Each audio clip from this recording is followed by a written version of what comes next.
कोल्हापूर शहरातील रस्त्यांची प्रचंड दुरावस्था झाली आहे। या खड्ड्यांमधून वाहन चालवताना वाहन चालकांना मोठी कसरत करावी लागतेय। या विरोधात काँग्रेस पक्ष आता आक्रमक झालाय।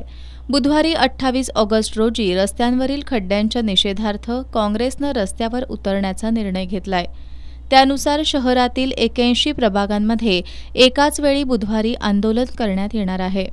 काँग्रेसचे विधान परिषदेतील गटनेते आमदार सतेज पाटील आणि आमदार ऋतुराज पाटील यांच्या प्रमुख उपस्थितीमध्ये झालेल्या बैठकीत हा निर्णय घेण्यात आला। व्हिडिओ कॉन्फरन्सद्वारे ही बैठक संपन्न झाली। या बैठकीसाठी काँग्रेसचे सर्व माजी नगरसेवक उपस्थित होते। या आंदोलनात रास्ता रोको होणार नाही किंवा नागरिकांना त्रास होईल असं हे आंदोलन नाही, तर रस्त्याच्या एका बाजूला निदर्शनं करण्याच्या सूचना आमदार सतेज पाटील यांनी या बैठकीत केल्या।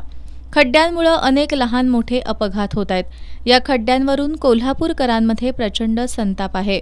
गेल्या 2 वर्षात रस्त्यांसाठी कोट्यावधी रुपयांचा निधी खर्च करण्यात आला, तरीही रस्त्यावर खड्डे आहेत। मग हा निधी कुठे गेला? त्यामध्ये कोणी ढपला पाडला याची चौकशी करण्याची गरज असल्याचं माजी उपमहापौर भूपाल शेटे यांनी या बैठकीत सांगितलं। माजी नगरसेवक शारंगधर देशमुख यांनी काँग्रेसच्या वतीनं बुधवारचं आंदोलन ताकदीनं करण्यात येणार असून यात कोल्हापुरातील नागरिकही सहभागी होणार असल्याचं सांगितलं।